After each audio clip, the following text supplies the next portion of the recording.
शान्ताकारं भुजगशयनं पद्मनाभं सुरेशं विश्वाधारं गगनसदृशं मेघवर्णं शुभांगं लक्ष्मीकान्तं कमलनयनं योगिभिध्यानगम्यं वन्दे विष्णुं भवभयहरं सर्वलोकैकनाथम। राधे राधे मेरे प्यारे भाइयों बहनों माताओं व बंधुओं, संस्कार की बातें चैनल में आपका स्वागत है। बंधुओं, आज मैं आपको श्रवण करवाने जा रही हूँ आमलकी एकादशी व्रत कथा, पूरन पूजा विधि और महत्व क्या है। बंधुओं, आमलकी एकादशी जो कि फागुन मास के शुक्ल पक्ष की एकादशी तिथि को आती है।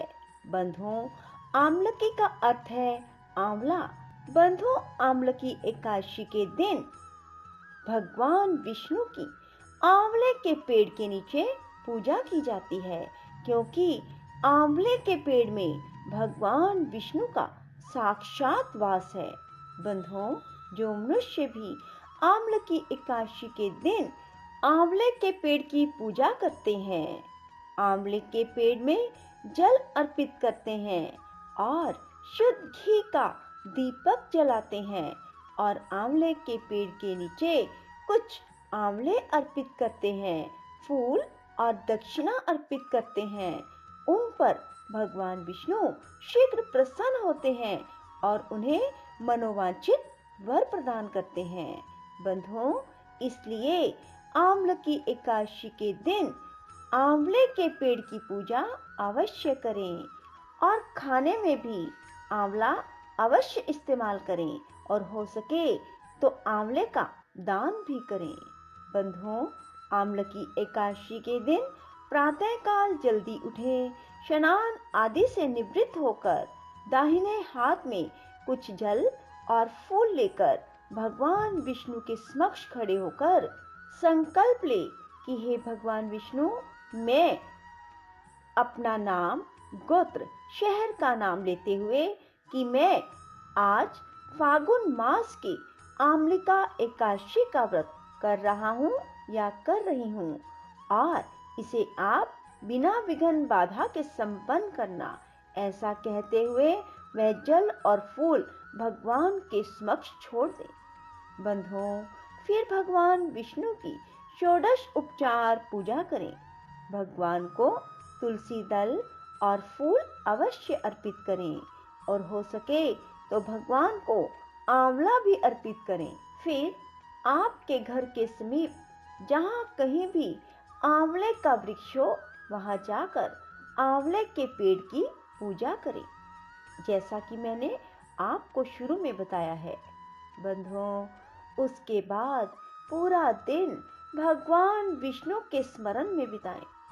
भगवान विष्णु के 108 नाम सुने, भगवान विष्णु की कथा सुने, गीता जी का एक अध्याय अवश्य सुने और रात को भगवान विष्णु के समक्ष अखंड ज्योत लगाएं और नाम संकीर्तन करते रहें। बंधुओं, ऐसा करने से भगवान आपकी हर मनोकामना शीघ्र पूरी करेंगे। बंधुओं, यदि आप व्रत नहीं भी कर पाते तो आप आंवले के पेड़ की पूजा करें, आंवले का दान करें, आंवला खाएं और आमलकी एकादशी व्रत की कथा को सुने। ऐसा करने पर भी भगवान विष्णु आपको मनोवांछित वरदान प्रदान करेंगे। बंधुओं, आमलिका एकादशी होलिका दहन के 4 दिन पूर्व एकादशी तिथि को आती है। इस दिन आंवले के वृक्ष में भगवान का वास रहता है, इसलिए आंवले के पेड़ के नीचे बैठकर भगवान की पूजा करने, आंवला खाने, दान करने का विशेष महत्व है। बंधुओं, इस बार आमलकी एकादशी 13 और 14 मार्च की है, परंतु व्रत 14 मार्च को ही रखा जाएगा, क्योंकि सूर्य व्यापनी तिथि में ही व्रत किया जाता है। इस बार आमलकी एकादशी के दिन सर्वार्थ सिद्धि योग भी बन रहा है। कहा जाता है सर्वार्थ सिद्धि योग में जो भी पूजा अर्चना की जाती है वह पूर्ण फल देने वाली होती है। बंधुओं, आमलकी एकादशी व्रत का पारण 15 मार्च को होगा। बंधुओं, अब मैं आपको सुनाने जा रही हूँ आमलकी एकादशी व्रत कथा। आप सभी मेरे साथ मिलकर बोलिए, विष्णु भगवान की जय हो। त्रेता युग में एक दिन महाराज मंधाता ने ब्रह्म ऋषि वशिष्ठ जी से अनुरोध किया, हे मुनिवर, यदि आप मुझसे प्रसन्न हैं तो कृपा पूर्वक मुझे कोई ऐसा व्रत बताएं जिसको करने से मेरा सब प्रकार से कल्याण हो। महर्षि वशिष्ठ ने उत्तर दिया, हे राजन, यूं तो सभी व्रत उत्तम हैं, परंतु इनमें सर्वोत्तम है आमलकी एकादशी व्रत। फागुन मास के शुक्ल पक्ष की इस आमलकी एकादशी का व्रत करने से सभी पाप नष्ट हो जाते हैं। इस व्रत को करने से 1000 गायों के दान के बराबर पुण्य प्राप्त होता है। इस बारे में मैं आपको एक कथा सुनाता हूँ, ध्यान पूर्वक सुनिए। वैदिक नामक एक नगर में ब्राह्मण, क्षत्रिय, वैश्य और शूद्र चारों वर्णों के परिवार आनंद पूर्वक रहा करते थे। वहां पर सदैव वेद ध्वनि गूंजा करती थी। पापी, दुराचारी, नास्तिक तो कोई भी न था। उस नगर में चैत्ररथ नाम का चंद्रवंशी राजा राज्य करता था। सभी नगरवासी भगवान विष्णु के परम भक्त थे और सभी नियम पूर्वक एकादशियों का व्रत किया करते थे। प्रत्येक वर्ष के समान फागुन मास के शुक्ल पक्ष की आमलकी एकादशी आई। उस दिन राजा, प्रजा, बाल, वृद्ध सब ने हर्षपूर्वक व्रत किया। राजा अपनी प्रजा के साथ मंदिर में जाकर कुंभ स्थापित करके धूप, दीप, नैवेद्य, पंचरत्न आदि से आंवले का पूजन करके इस प्रकार स्तुति करने लगा, हे धात्री, आप ब्रह्मा जी द्वारा उत्पन्न हुए हो और समस्त पापों का नाश करने वाले हो, अतः आपको नमस्कार है। अब आप मेरा अधर्य स्वीकार करें। आप रामचंद्र जी द्वारा सम्मानित हो। मैं आपसे प्रार्थना करता हूँ कि आप मेरे समस्त पापों को समूल नष्ट करें। मंदिर में सबने रात्रि को जागरण किया। रात के समय वहां एक बहेलिया आया जो अत्यंत पापी और दुराचारी था। वह अपने कुटुंब का पालन जीव हिंसा करके किया करता था। उस दिन उसे कोई शिकार न मिला, अतः निराहार रहना पड़ा। भूख और प्यास से व्याकुल वह बहेलिया मंदिर के एक कोने में बैठ गया और विष्णु भगवान तथा एकादशी महात्म की कथा सुनने लगा।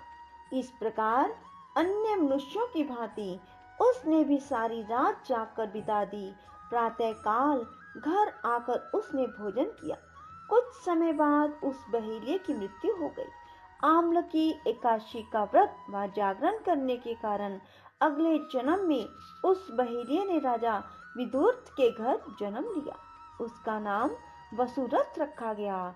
युवा होने पर वह चतुरंगिनी सेना धन धान्य से युक्त होकर 10,000 ग्रामों का पालन करने लगा।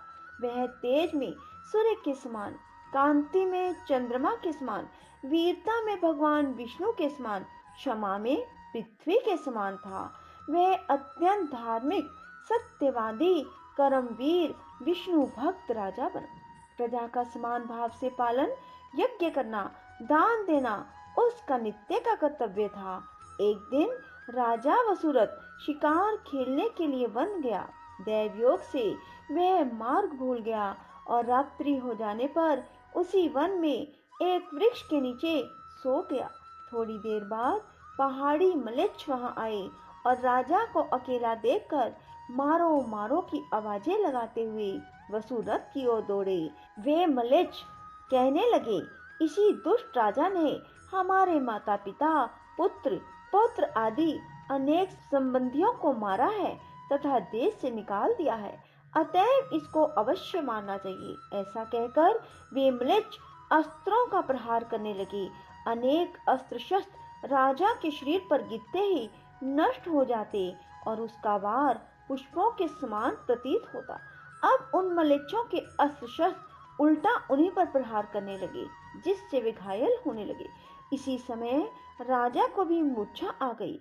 उस समय राजा के शरीर से एक दिव्य स्त्री उत्पन्न हुई।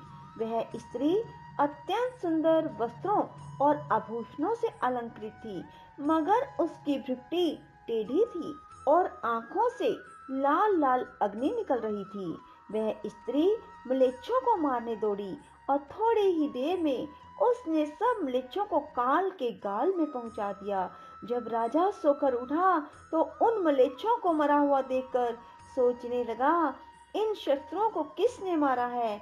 वह ऐसा विचार ही कर रहा था कि आकाशवाणी हुई, हे राजा, इस संसार में विष्णु भगवान के अतिरिक्त कौन तेरी सहायता कर सकता है। इस आकाशवाणी को सुनकर राजा अपने नगर को चला आया और सुखपूर्वक राज्य करने लगा। महर्षि वशिष्ठ जी आगे बोले, हे राजन, यह आम्ल की एकादशी के व्रत का प्रभाव था। जो मनुष्य इस आम्ल की एकादशी का व्रत करते हैं, वे सभी कार्यों में सफल होकर अंत में विष्णु लोक को प्राप्त होते हैं। सो बंधुओं, हर मनुष्य को एकादशी व्रत अवश्य करना चाहिए। बंधुओं, सभी मिलकर बोलिए, विष्णु भगवान की जय, लक्ष्मी माता की जय।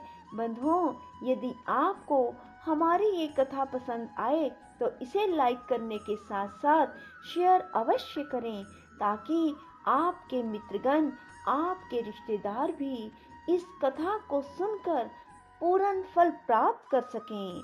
राधे राधे, जय श्री कृष्णा।